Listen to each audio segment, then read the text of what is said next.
you're reading. Read loud so everybody can hear. And these are the generations of Isaac, Abraham's son. Abraham got Isaac, and Isaac was 40 years old when he took Rebekah to wife, the daughter of his Bethuel. the Syrian of Danarim. the sister to Laban and the Syrian. Very good. Read on. And Isaac entreated the Lord with his wife, because she was barren, and the Lord was entreated of him, and Rebekah his wife conceived. And the children struggled together within her, and she said, If it be so, why am I thus? And she went to inquire of the Lord. All right, so are we following what's going on here? Yes. Are we following? Yes. Yes. We're talking about Isaac, which is the son of Abraham. He's the promised child. He's this promised seed. He's the one that the inheritance goes to. He's the heir that God promised. And his wife is barren. But Isaac goes to the Lord in prayer. And now his wife has become pregnant. And there are how many children? Two. So she has twins. And there's a struggle within her over these two children. They're struggling. So she goes to prayer. And God answers or lets her know what's going on. Read on. And the children struggled together within her, and she said, And the Lord said unto her, Two nations are in thy womb, and two manner of people shall be separated from thy house. And the one people shall be stronger than the other people, and the elder shall serve the younger. The one shall be stronger than the other. And this is what was very interesting. The Lord said one is going to serve the other. Which one?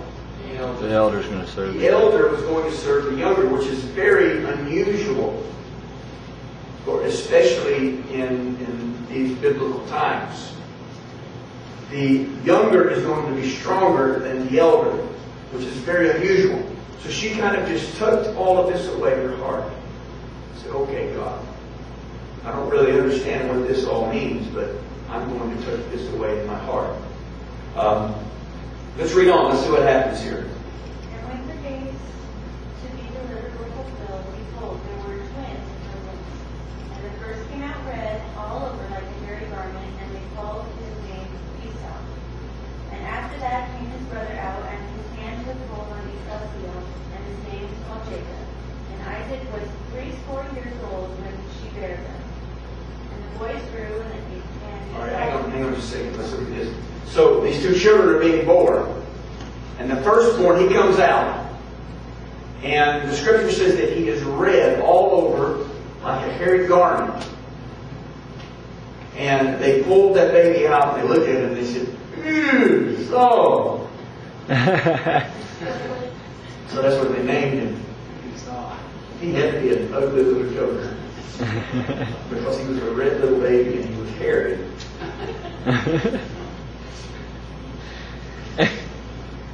Well, I guarantee you he was ugly.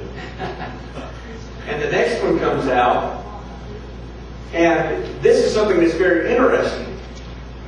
This second born, this second child, has grabbed a hold of his brother's heel.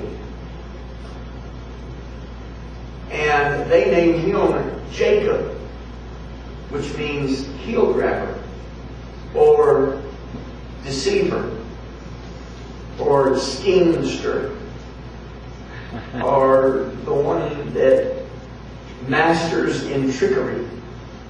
That's what Jacob means.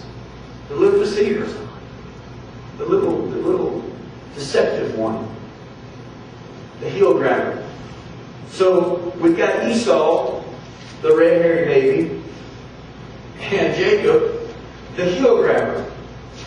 And read verse 27. I believe you started on that. And the boys grew, and Esau was a cunning hunter and a man of the field, and Jacob was a plain man dwelling in tents. And Isaac loved Esau because he did eat of his venison, but Rebekah loved Jacob. And Jacob saw cottage, and Esau came from the field, and he was fed. All right. Notice this. I think this is interesting. Look at verse 28. Isaac loved Esau. He was Daddy's boy. He was the big burly guy. He was the athletic type. He was the hunter. He was the one that Isaac said, "Look at that. That's my boy right there. Look at him hunt. Look at him go." He was a mighty hunter. He was probably so good because he was Sasquatch running through the woods. He just right up to it. That's probably why he was so good at hunting. They just walked up. He didn't even have to have a bow and arrow, really. They just walked up to him and grabbed hold of him. But Jacob, on the other hand, he was a smooth-skinned fellow. And he was a mama's boy. Mama loved him more. And he would just as soon probably stay in the tent. He dwelled in the tents. And he just, I don't know what he was. If he was a reader, or if he just liked to help mom crochet. He loved helping mom with the dishes. And mom said, "That's my boy." He was a little homeboy.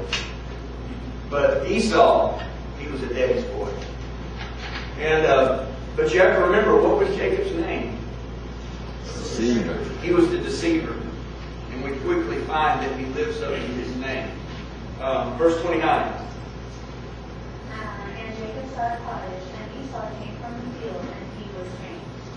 And Esau said to Jacob, "Feed me, I pray thee, with that same red cottage, for I am faint." Therefore was his name called Edom. And Jacob said, "Sell me this day thy birthright." Sell me your birthright. Jacob's got a little scheme. He's got a little plan. He knew his brother was going to come out of the field just as hungry as he could be. And he got that smell going up through the field. And I can almost smell it right now. And it just about makes my stomach growl, just thinking about it. And Esau comes in and he is starved. He hasn't had anything to eat. And normally, a brother would just give what? Food. A bowl of soup. Yeah. But the trickster, he's involved in this. And the trickster, he's got a little plan. I'll give you a bowl of soup. Only if you buy it, I'll sell you a bowl of soup. Well, how much money do you want for it, brother? No, I don't want money. You've got something I want. But read it. Read the next verse.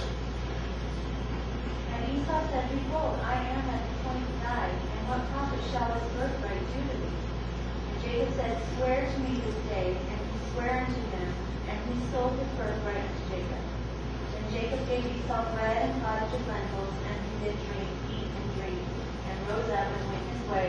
Thus Esau despised his birthright. Okay, what is a birthright? He's selling him his birthright. A birthright is an inheritance. It's a double portion inheritance. So when the inheritance is to be given out, the one with the birthright, the eldest, he gets twice as much as everybody else got. He gets the birthright, the double portion. But he also gets the authority. He becomes the authority. He inherits the authority for the entire family. So that the one with the birthright, where he says goes, he becomes the one with the authority. And you have to realize this isn't just any inheritance. Because we read about the inheritance last week of Abraham. And this is being passed down to Isaac. And now it's to be tallied up between two boys. And somewhere along the line, Jacob, he learned about this promise and this blessing that was given to his grandfather and passed down to his father. And somewhere he said, I want that for myself.